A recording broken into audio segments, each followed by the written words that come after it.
favor, abra sua Bíblia comigo, Provérbios, capítulo de número 4. Nós vamos meditar na palavra do Senhor. Provérbios, capítulo 4, e o versículo de número 23. Provérbios 4, versículo de número 23. Quem achou aí diz amém. Diz assim a palavra do Senhor: sobretudo o que se deve guardar, guarda o coração, porque dele procedem as fontes da vida. Vou ler novamente. Sobretudo o que se deve guardar, guarda o teu coração, guarda o coração, porque dele procedem as fontes da vida. Curva a sua cabeça. Senhor e Pai Todo-Poderoso, estamos diante da Tua poderosa palavra. Essa palavra que transforma, essa palavra que cura, essa palavra que liberta, essa palavra que transforma, que alegra, que fortalece, que levanta, ó Deus, e que edifica. E todos aqui estão esperando uma palavra que venha ao seu coração, ao encontro do seu coração. Porque, Senhor, estamos sedento não de água, estamos com fome, mas não de comida, mas da Tua palavra, Senhor. Nosso coração está aberto e receptível à Tua palavra. Os nossos ouvidos estão destampados e atentos à Tua voz. E o nosso coração, Senhor, ele quer sair daqui regozijado e edificado através da Tua palavra. Oramos no nome de Jesus. Amém. E graças a Deus. Queridos irmãos, o escritor do livro de Provérbios foi nada mais e nada menos um homem muito sábio, chamado Salomão.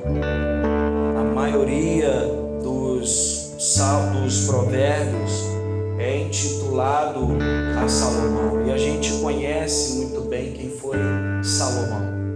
Um homem sábio, igual a ele nunca existiu e nem existirá. O que me chama a atenção é que às vezes eu percebo homens, pessoas com muito entendimento, com muita sabedoria, mas mesmo assim não chegam aos pés, não chegam perto da sabedoria que tem Salomão.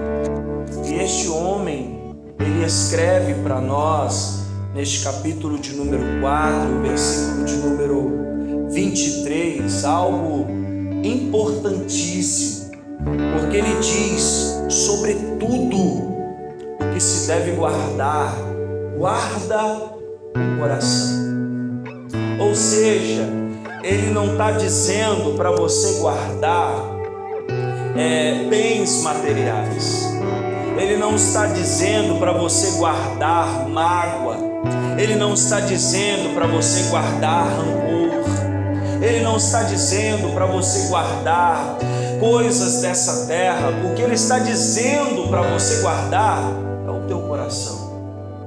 É proteger o teu coração. Então, pastor, ele está dizendo que eu devo procurar um cardiologista? Claro que sim, porque a saúde do seu coração, ela é muito importante também. Porque senão você está aqui feliz hoje, se não cuidar do seu coração, da saúde do seu coração, da sua saúde, amanhã você não vai poder estar vivo, amanhã você não estará conosco. E você deve sim procurar médicos, você deve sim, de fato, procurar uma ajuda para que você tenha mais saúde, de fato, física do seu coração.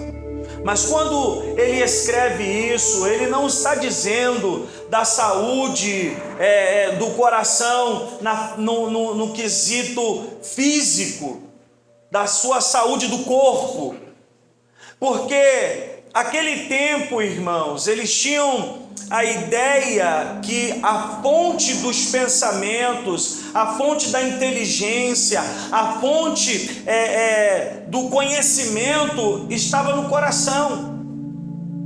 Ela estava no coração e não na cabeça.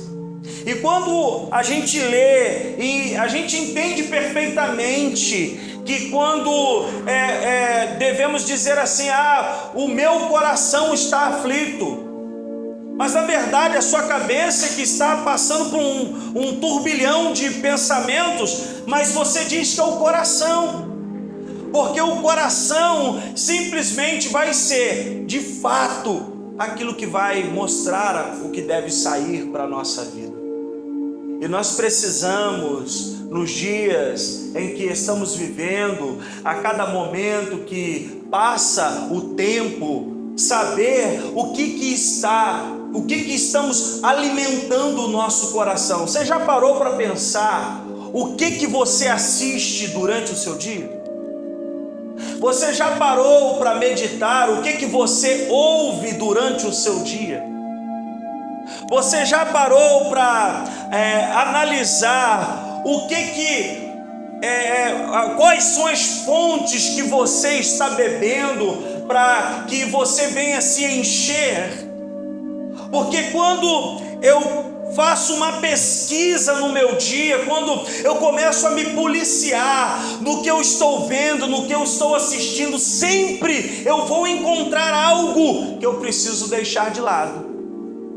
Sempre eu vou olhar e identificar alguma coisa que não está me edificando, ainda que não seja pecado, mas não está valendo de nada. É como comer chuchu sem tempero, sabe? Você vai comer, gosto de quê? Gosto de nada. O que vai fazer a diferença é se tiver um temperinho legal ali, aí faz a diferença.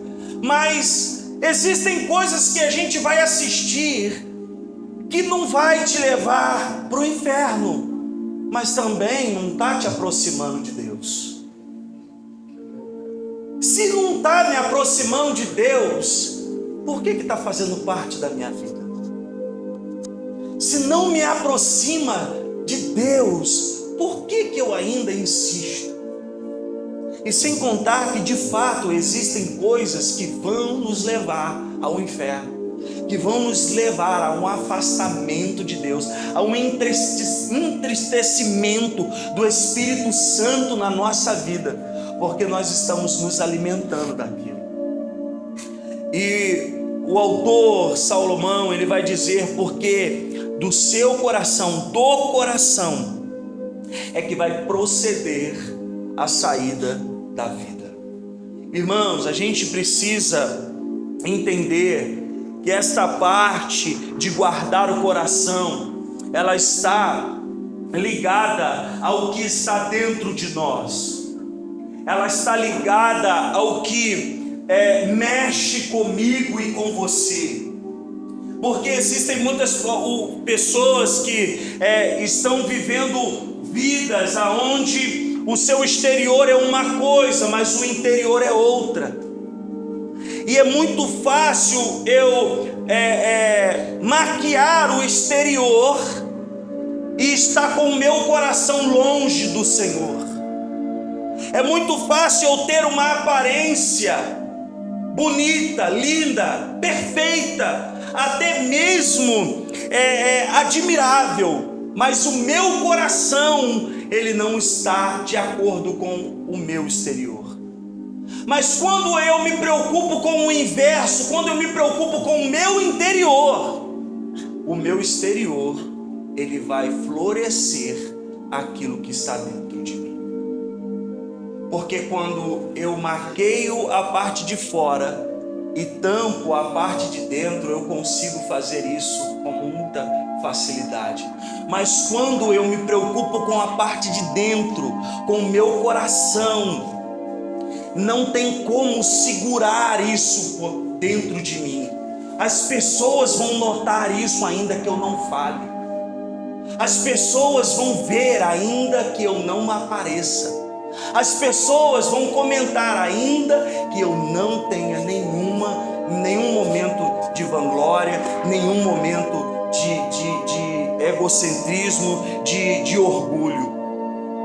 Mas a gente precisa olhar para dentro da Escritura e saber que ela mostra para nós como agir, como guardar, como proteger o nosso coração para que ele tenha saídas boas.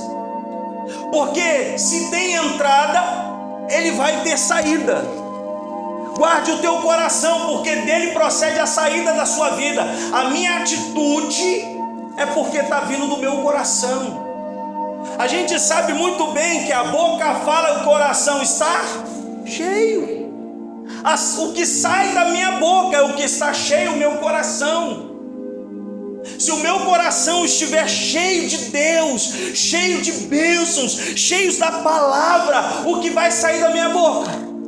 Bênção, palavra e muito mais que vem da parte do Senhor. Mas se o meu coração estiver rancoroso, magoado, aborrecido,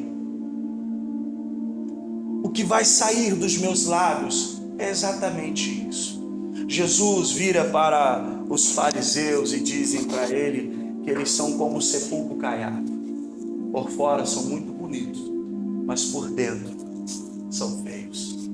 O seu coração era o que Jesus estava apontando. Olha o seu coração, como que vocês são. Vocês estão muito bonitos, com uma roupagem. E de fato, irmãos, eu sou apaixonado pelo Antigo Testamento. E quando eu vejo as roupas dos sumos sacerdotes, dos sacerdotes, eu acho muito legal aquilo. O Antigo Testamento me chama muita atenção.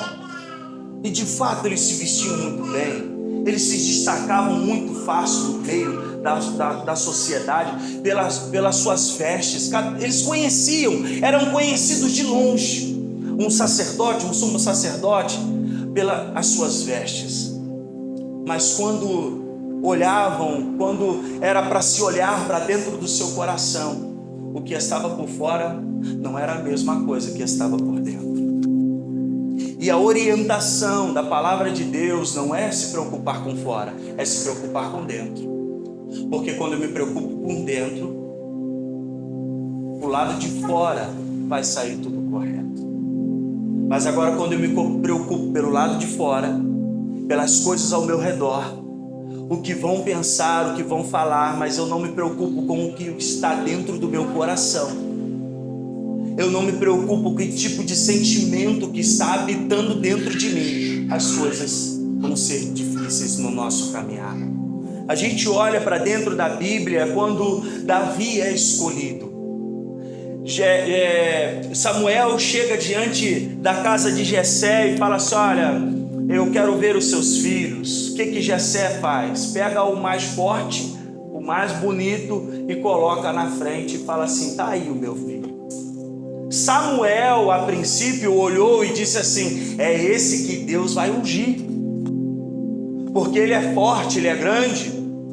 Mas quando ele pensou desta forma, o Senhor disse a Samuel o seguinte: Samuel, eu não enxergo como os homens, porque vocês enxergam a aparência, eu enxergo o coração. Ele não enxerga o que está por fora, ele enxerga a intenção que brota, que mora dentro do meu coração. E é isso que eu acho lindo em Deus, porque Deus não vai se esquecer de ninguém que tem um coração voltado para Ele. A Bíblia diz em Deuteronômio 6:5: amarás o Senhor teu Deus de toda a sua força, de todo o teu entendimento, de todo o teu coração. Nós precisamos inclinar, entregar o nosso coração para Deus e fazer com que o nosso coração seja de fato morada do Espírito Santo. Que a palavra de Deus penetre no nosso coração e que cada passo que dermos seja direcionados pela palavra do Senhor. Cada palavra que lançarmos sobre outras pessoas, a gente seja direcionada pelo Senhor e não pelo que nós queremos. E o interessante, irmãos, que a Bíblia diz que o coração do homem é enganoso. Enganoso é o coração do homem, que às vezes até vai criar um pensamento correto, perfeito, mas o fim dele será a morte.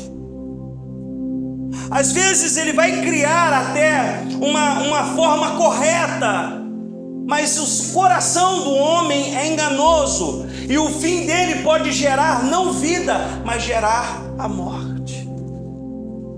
Aqueles sumos sacerdotes, eles estavam achando que estavam fazendo o que era certo, eles estavam achando que estavam agradando a Deus, mas na realidade eles não estavam agradando a Deus. O coração dos sumos sacerdotes, estavam tão fechados que o próprio Filho de Deus estava à frente deles e eles não enxergaram o Filho de Deus. Eles não viram Jesus, o Emanuel, Deus conosco, o Messias que viria restaurar, redimir o seu povo, porque o seu coração estava longe do Senhor, porque não guardaram o seu coração, porque não protegeram o seu coração nos seus próprios valores, se esqueceram dos valores bíblicos e protegeram o seu coração com seus próprios valores. Quando a gente observa o texto que nós lemos, o versículo de número 24, ele vai dizer algo bem interessante para nós. Os teus olhos olhem direito e as tuas pálpebras diretamente diante de ti. Os teus olhos olhem direito. O Salomão, ele diz que devemos guardar o nosso coração. E o versículo seguinte ele vai dizer: e os teus olhos olhem direito.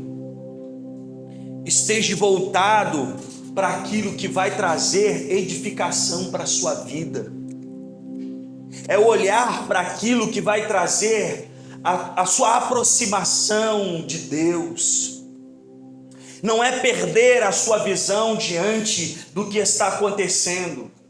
Não é perder o foco diante de problemas, de lutas. Não é desanimar por causa do que está acontecendo, não está saindo de acordo com o que você gostaria. Mas é você olhar para o autor e consumador da sua fé e saber que o que está escrito dentro da palavra é algo que pode acontecer, materializar, acontecer de fato, realizar de fato na nossa vida. Irmãos, quando eu vejo uma pessoa perdida neste mundo, eu não consigo enxergar essa pessoa definitivamente perdida. Porque eu fui uma prova de perdido e fui resgatado pelo Senhor Jesus. Então, quando pode ser a pior pessoa do mundo, mas eu vou acreditar, o meu coração está tomado dessa certeza, que aquela mulher, aquele homem, ele vai abandonar a sua vida, vai guardar o seu coração para seguir e servir ao Senhor. Mas quando eu olho somente para os defeitos, eu vou entender perfeitamente. Não vai ter nenhuma solução para esta vida. A gente olha Jesus, irmãos, diante de uns homens como uma mulher pega no ato do adultério. Jesus pegaram aquela mulher no ato do adultério, levaram para Jesus. A lei de Moisés mandava que era para apedrejar. Perguntaram para Jesus: o que nós vamos fazer? A Bíblia diz que a princípio Jesus, abaixado, escrevendo no chão, eles insistem. Jesus levanta e diz para eles assim: aquele que não tiver pecado, que atire a primeira pedra. Jesus estava passando a mão no pecado daquela mulher? Você acredita que Jesus estava fechando os olhos para o pecado daquela mulher? Não, em hipótese alguma. Mas Jesus estava mostrando para aqueles homens que todos eram pecadores tão quanto ela. Aquele que não tiver, então, que atire o pecado, a primeira pedra. Jesus, em hipótese alguma, disse: você está correta de ter adulterado. Jesus não disse: olha, você pode ficar tranquila, continue do jeito que você está, que assim você vai para o céu. Não foi isso. Jesus, ao invés de condená-la, Jesus olhou para aquela mulher e disse assim: olha, cadê os seus acusadores? Não estão mais aqui. Então vai e não peques mais. Ao invés de olharmos para a condenação, precisamos olhar para as atitudes de Cristo, porque Jesus entendia que aquela mulher era digna de salvação, mesmo sendo pega no ato do adultério. As pessoas que estão vagando neste mundo são dignas de salvação, mesmo caminhando nos atos, mas quando elas encontram Jesus, aí o negócio muda, aí as coisas se transformam, porque aquela mulher que era adúltera deixou de ser adúltera e começou a ser uma seguidora de Jesus. Aquela mulher que estava prestes a morrer e ser condenada por todos ali, tiveram que enxergar ela, ter uma transformação no seu viver, porque ela simplesmente abriu o seu coração para o Senhor Jesus. Enquanto muitos queriam fazer a lei ser cumprida com o seu coração fechado, aquela mulher que estava prestes a morrer e ser condenada, ela esteve com o seu coração aberto para receber Cristo. E quando Jesus fala para ela: vai e não peques mais, aquela vida foi transformada. Porque pelo simples fato que ela guardou o seu coração. E Jesus mostra para toda aquela multidão: antes de você tacar uma pedra, olhe para você. Jesus mostrou para aquela multidão o seguinte: você quer apedrejar? Você quer tacar uma pedra? Olhe para você primeiro. Olhe para o teu coração antes de olhar para o outro. Jesus ainda orienta aos seus filhos através da palavra do Senhor, que antes, falando ainda com os fariseus, antes de vocês tirarem um cisco no olho de vocês, retirem primeiro a trave que está no seu coração. Esta palavra trave, irmãos, no grego é como se fosse uma grande tora enfincada nos olhos. E Jesus fala assim: antes de vocês tirarem o cisco do olho, olhem para a trave que está nos seus olhos. Ou seja, olhem para dentro de vocês, direcionem o olhar de vocês para vocês. E o autor de Provérbios, ele vai dizer: olhem, os teus olhos olhem direito, olhem direito, ao invés de olhar diferente, olhem para vocês. Olhem, eu preciso olhar primeiro para mim, antes de dar uma sentença ao outro. O nosso coração precisa ser guardado pelos nossos olhos. Aquilo que enxergamos, aquilo que vemos. Nós precisamos olhar no espelho e identificar: eu preciso parar de fazer isso. Eu preciso ser diferente nesta área. Eu preciso melhorar em tal atitude. Eu preciso até mesmo aperfeiçoar tal situação, porque às vezes já está bom. Mas quando se trata de estar na presença do Senhor, pode melhorar, irmãos. Quando se trata de estar na presença do Pai, pode ser melhor, porque Ele é o dono da perfeição e é Ele quem realiza a obra na nossa vida. Você crê nisso? É Ele, e se está bom, pode melhorar. Não para, a melhoria é contínua na presença do Senhor. Mas a partir do momento que guardarmos os nossos corações e começarmos a enxergarmos para nós mesmos, caminhando para me concluir, que eu não quero ser extenso, a gente percebe, irmãos, que existem pessoas que estão se revelando por aí. Hoje recebemos a notícia da pastora e cantora Flor de Lis, 50 anos, condenada a 50 anos, porque matou o próprio marido. A gente hoje colocaram num grupo um pastor que foi preso por causa de drogas. Você acha que isso foi do dia para a noite? O coração foi se corrompendo aos poucos. O coração foi se corrompendo ao longo dos dias. E quanto mais a gente deixa isso tomar conta, chega um certo momento que fica difícil de reverter. Só vai se reverter a partir do momento que Jesus tocar. E para tocar, Ele vai fazer, na maioria das vezes, aquilo que nós não gostaríamos que Ele fizesse. São pessoas que se preocuparam com o bem-estar material. São pessoas que se preocuparam com a sua popularidade no meio gospel, no meio evangélico. São pessoas que se preocuparam com a sua própria vida e não se importaram com a vida dos outros. Aí o coração vai se corrompendo. A intenção até poderia ser boa, o início poderia até ser legal, mas o coração foi se corrompendo. E a gente olha para a Bíblia, a gente vê Saul sendo levantado como rei de Israel.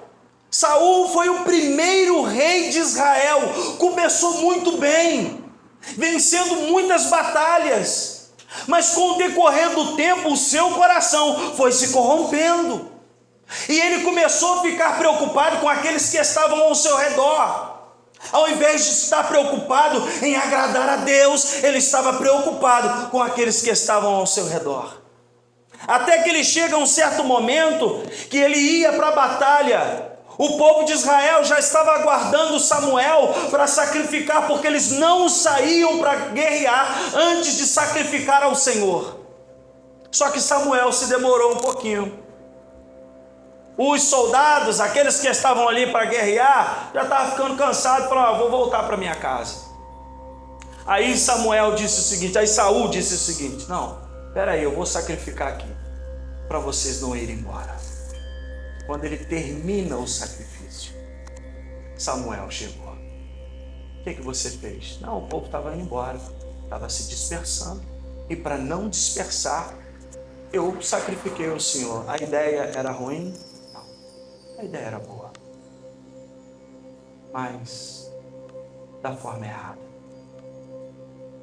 Ele não tinha que botar a mão para sacrificar, porque a orientação de Deus era somente o profeta que poderia sacrificar. Aonde Deus fala para ele que seria melhor obedecer do que sacrificar. Mas por que ele perdeu isso? Por que ele fugiu isso? Porque o seu coração já estava preocupado, era com a fama. O seu coração já estava preocupado, era com os aplausos. Porque ele se irritou quando Davi entra dentro da cidade e as mulheres começam a cantar: Saul matou os seus milhares, Davi matou os seus 10 milhares. Eu fico imaginando essa cena quando ele ouve a primeira fala: Saul matou os seus milhares. Ele deve ter se enchido. Mas quando ele ouviu, Davi matou seus 10 milhares, o seu coração se enfureceu, e a partir dali ele quis matar Davi. Deus, por causa do coração corrompido de Saul, Deus o havia rejeitado. Uma palavra pesada, porque ele se corrompeu, Deus o rejeitou.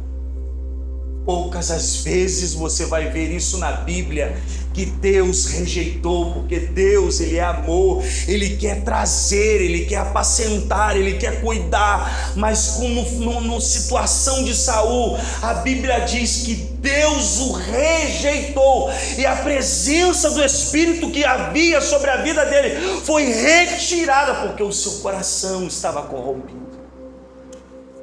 E quero fazer você refletir aqui hoje, quais são as atitudes que você tem tomado, que você tem tido, para que o seu coração seja guardado, e digo mais, e o seu coração seja edificado na presença do Senhor.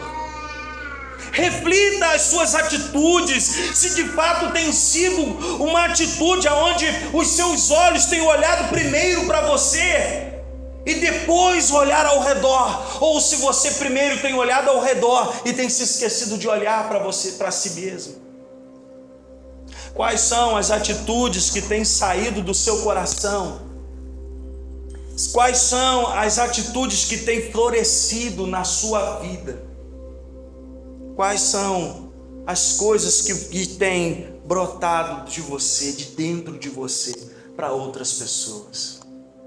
Seja ela seu parente dentro de casa, seja ela o seu vizinho, seja ela um desconhecido. Esses dias eu achei até engraçado. Um rapaz veio me cumprimentar, eu andando dentro de bar, e falou assim: você que é o filho do tenente coronel? Aí eu disse para ele: você está me confundindo com alguém. Aí o meu pai ainda contou uma piada pro rapaz ainda. Aí eu pensei assim, até parece que conhece, né? Eu pensei que o pai conhecia. Quando a gente saiu, você conhece? Nem sei quem é. Mas sabe o que eu percebi, irmãos? Um cara meio louco, sabe? Mas o meu pai não teve nenhum desprezo por aquele rapaz. Pensei assim, eu não ia ter a mesma atitude que meu pai. Eu só ia dizer para ele só: você está me confundindo. Na hora que eu ia sair, meu pai puxou o assunto com ele, contou uma piada, a gente riu, todo mundo saiu rindo, mas ninguém sabendo de nada que estava acontecendo. Mas a atitude dele foi tão assim inesperada, que eu pensei assim: poxa, eu poderia deixar passar batido. Mas era um ser humano onde um coração batia, e aonde Jesus pode fazer morada naquela vida. A gente não sabe o dia de amanhã, se o cara entra pela porta da igreja e fala: poxa, foi aquele cara lá que falou que eu falei, nem conheci, confundi ele, mas cumprimentou, a gente riu. Porque simplesmente isso sai naturalmente, brota de dentro de nós. E se talvez as atitudes que tem realizado, as suas mãos têm realizado, os seus atos têm sido feitos, não têm sido do agrado ao Senhor, eu tenho uma boa notícia para te dar: ainda dá tempo para voltar atrás e começar tudo de novo. Quantas vezes eu dobrei os meus joelhos e falei: Deus, zera a minha vida hoje, vamos começar daqui para frente. Esquece o que eu já fiz, vamos começar hoje. Mas no dia que você se converteu, que você voltou, não, irmãos, já tinha anos que eu já tinha voltado para Jesus, mas várias vezes eu me coloquei diante do Senhor e falei: Senhor, eu preciso zerar a minha vida aqui hoje diante do Senhor, eu preciso colocar o meu coração nas mãos do Senhor, eu preciso guardar a minha vida nas mãos do Senhor, porque santo não é aquele que não peca, mas é aquele que se lava todos os dias. Você já parou para pensar que todos os dias você toma banho? Você já parou para pensar que todos os dias você troca de roupa? Você já parou para pensar que você tem uma higiene pessoal todos os dias de lavar as mãos? Aí quando se trata da vida espiritual, a gente quer viver de qualquer maneira, não quer se lavar todos os dias, não quer trocar as roupas velhas que estamos vivendo. Nós não queremos tirar a poeira que às vezes pega durante o dia.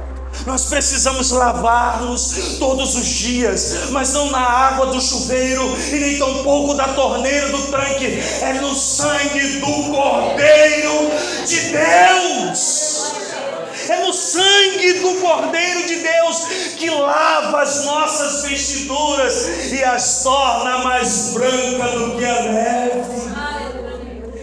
O salmista Davi havia pecado, adulterou com Betseba, mas quando o profeta Natã foi e falou com ele, ele se arrepende do seu pecado, ele se vai para os pés do Senhor. O Salmo 51 relata a sua oração de arrependimento e ele diz: não retire de mim o teu espírito, renova a alegria da salvação.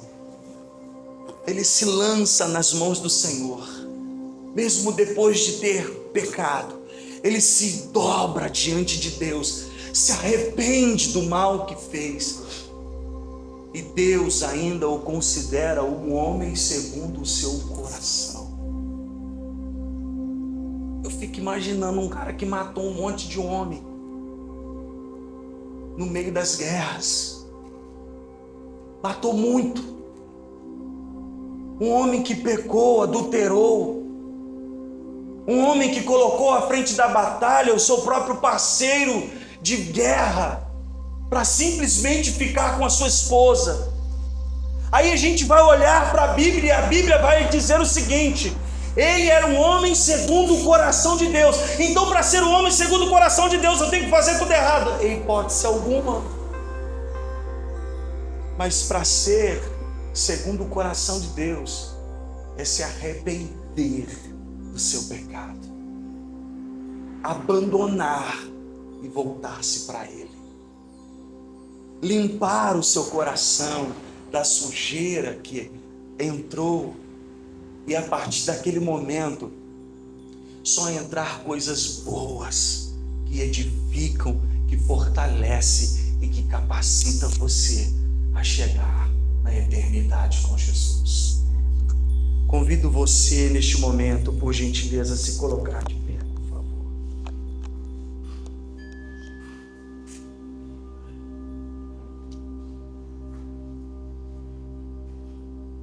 Nós precisamos, queridos irmãos, olhar para dentro desse texto bíblico e saber que o Senhor, Ele está de olho no nosso coração. Existem muitas pessoas que estão buscando a Deus. Existem muitas pessoas que querem encontrar a Deus, mas eles não encontram e nem vão encontrar, pelo simples fato deles não buscarem de coração. A palavra do Senhor diz: e buscar-me-eis e me achareis, quando me buscardes de todo o vosso coração. Pare para pensar nisso. Leve essa mensagem para o seu coração. Leve essa mensagem para o seu dia a dia. Medite o que está entrando no seu coração. E a maioria das vezes vai ser muito fácil você identificar o que está entrando no seu coração por aquilo que está saindo. Se está saindo coisa boa, está entrando coisa boa. Está saindo coisa ruim, está entrando coisa ruim. Mas que a partir de hoje a coisa ruim venha sair mesmo, mas as coisas boas venham tomar conta. e o resultado venha a ser diferente. Convido você a fechar os seus olhos.